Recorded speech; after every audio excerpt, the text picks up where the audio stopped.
Bom, teve um tempo que a humanidade vivia esperando pelo paraíso, né? Tudo era a salvação da alma para o paraíso que havia depois.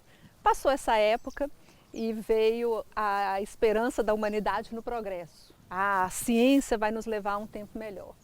A gente, como ser humano, está sempre querendo chegar no tempo melhor, no depois. E agora a gente está vivendo quando a pandemia passar. Agora o nosso depois, o nosso paraíso, é quando a pandemia passar. A gente só consegue viver nessa esperança do depois? Isso é o nosso modelo de felicidade. Eu estou feliz quando eu tenho futuro. E na nossa fundamentação ético-religiosa, nós chamamos isso de esperança. Quem fundamenta a esperança é a fé, a crença. Eu acredito que quando eu crescer, quando eu for mocinha, quando a cidade melhorar, quando a pandemia passar, essa minha esperança alimenta a minha fé, retroalimenta. Então a fé é um sentimento. Esse sentimento de crença, de fé, alimenta a minha esperança de que a pandemia vai passar. Mas a própria pandemia vai lá e mastiga esse futuro. E os nossos amigos da ciência falam, calma, não vai passar assim, vai demorar. Veio para ficar. Eu acredito que a afirmação mais doída que você tem hoje é essa, veio para ficar. Mas outras vezes, outras pandemias vieram e ficaram. Então, novamente a esperança é reacendida. Tivemos a peste negra, durou um século. Passamos, superamos, sobrevivemos. Outras pandemias terríveis, que não somente no corpo, mas em estruturas muito mais amplas, querida, nós tivemos o nazismo, nós tivemos o Holocausto, nós tivemos milhares e milhares de chineses mortos, todos em nome de coisas muito boas, em nome de os genocídios. Então nós não podemos dizer que essa pandemia é mais um genocídio. É uma pandemia, nós não sabemos como começou, também não sabemos como vai terminar. Esse é o nosso desejo negado. E eu sinto que uma grande dor é você ter passado a vida inteira estudando e refletindo e de repente uma coisa tão óbvia, né? Mas você não sabe o que é. Sabe de onde veio, para onde vai, como atua. E só nos resta uma questão. Obedecer, cumprir fielmente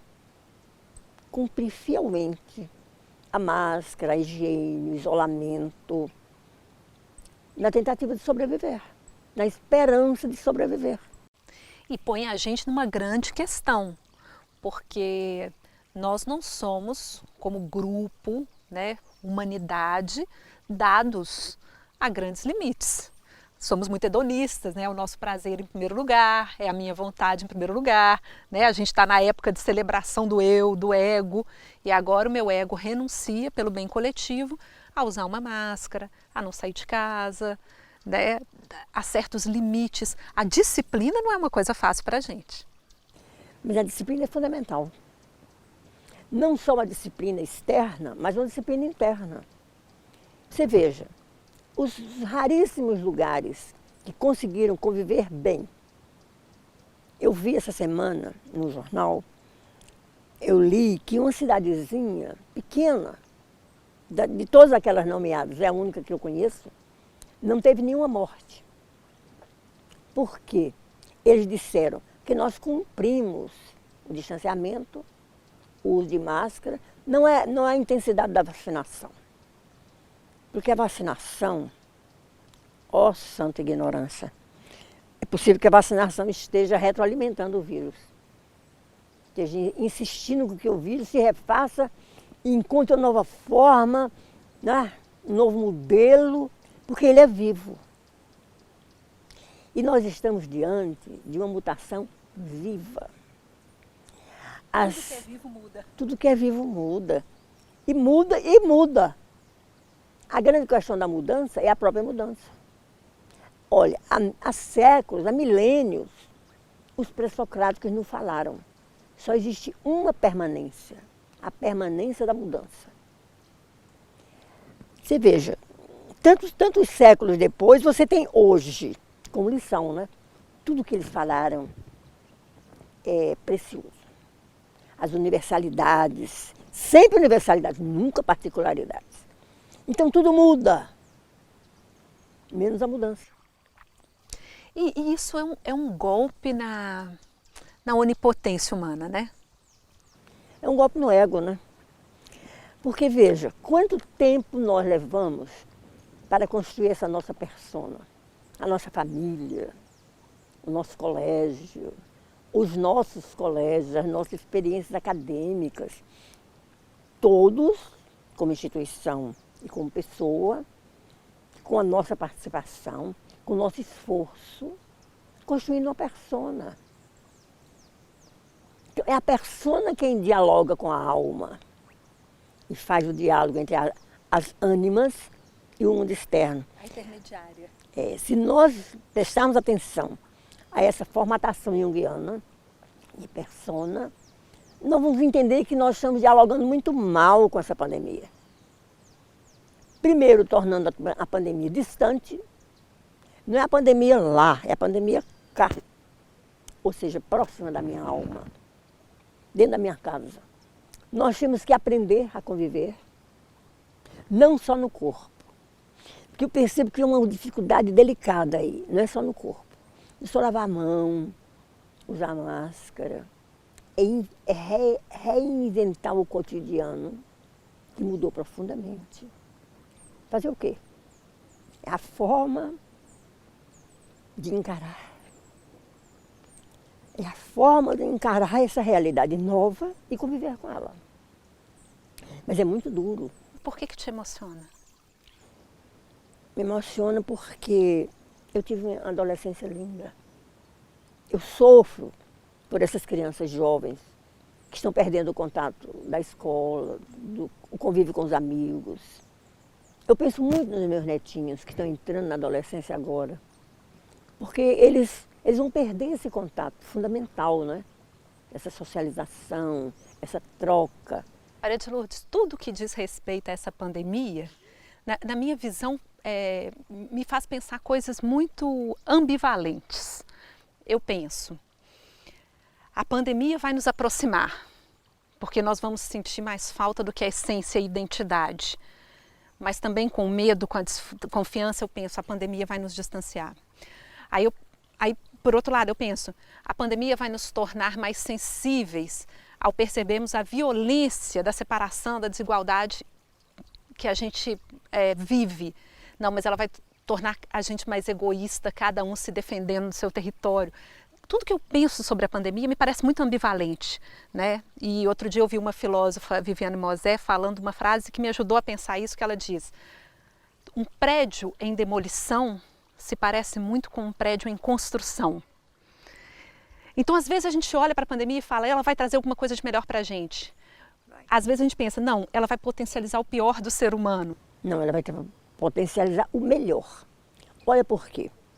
Esse outro que me ameaça é o outro que me completa.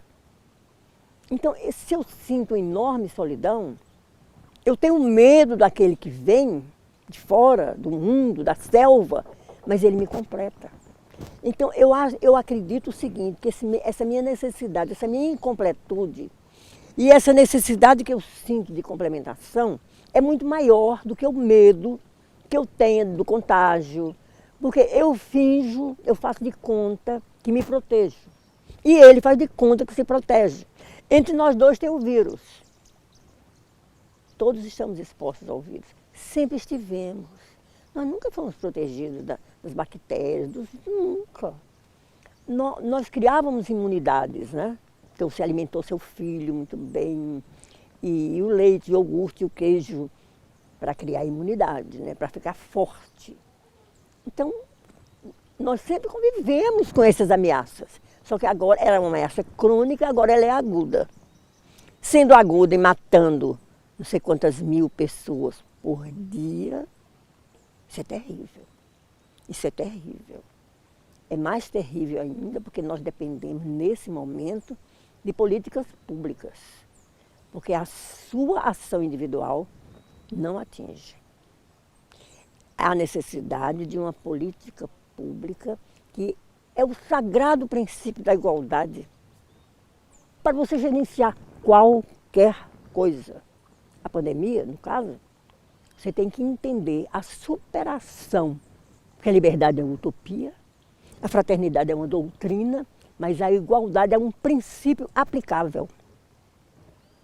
Então, diante dos perigos, das guerras, das hecatombes, das pandemias, nós temos que nos ater a qual princípio? Da igualdade. Ah, mas De um comportamento uniforme, direcionado. mas o meu direito de ir e vir confronta com o meu direito de sobreviver. O seu direito de aglomerar confronta com o meu de sobreviver.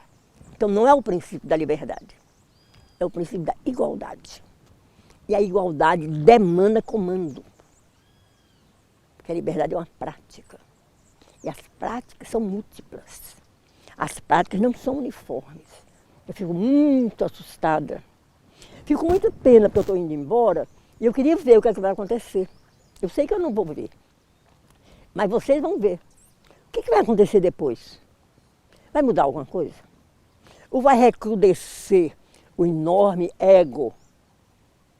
Será que as pessoas vão se entender? Bem, sobrevivi porque tive cuidado, fui disciplinada. Ou sobrevivi porque eu sou bom geral. As pessoas que têm uma reflexão ética nessa circunstância são perdedoras, são os votos vencidos. Para que serve uma posição ética num momento de pandemia? Serve para quê? Serve para apontar cada um no seu próprio lugar. E mesmo que isso não mude a circunstância, conforta a nós mesmos. Pois é, o conforto individual é um produto muito pequeno diante de não sei quantos mil mortos. Isso. Ou nulo, ou pequeno ou nulo. Mas, do ponto de vista da sua história, da sua própria trajetória, esse conforto é fundamental. Porque é esse desconforto que leva ao suicídio. Pergunte assim, o que é um suicida? É uma pessoa profundamente inconformada, indisciplinada. Os disciplinados não suicidam, sofrem até o último dia, mas não se matam. E os indisciplinados se matam, não suportam. Não achou conciliação com a própria história. Não encontrou um caminho. Os caminhos se fecharam. Essa conciliação, mesmo que a gente reconheça a pequeneza da nossa resistência de atitude ética diante da pandemia, nos conforta. Se você pensar no cotidiano da nossa cidade, quem são os usuários de droga? São aqueles que no cotidiano é um suicídio, eles são autofágicos. Porque eles não dão conta, usam um caminho errado, sem retorno, para um conforto imediato. A pandemia eliminou isso, o conforto imediato não existe mais. Ou você presta atenção e você se cuida em relação a si mesmo e ao outro, ou você não se cuida, morrem os dois. Porque sempre, querida, a vencedora é a senhora morte. Ninguém pode ser rival da morte, porque ela é sempre a vencedora. Ao final, morre. O que é assustador não é a morte, é a intensidade da mortandade e o descuido do espaço público em relação ao particular.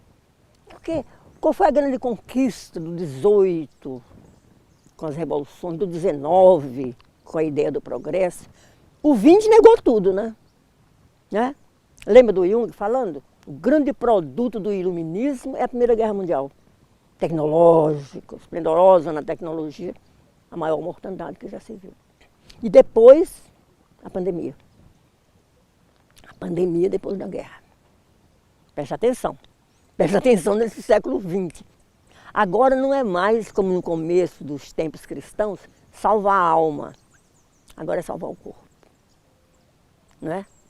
Então, uma política pública que não promova a salvação do corpo é uma política nefasta, é uma política de morte. Porque diante da pandemia, as questões se reduzem.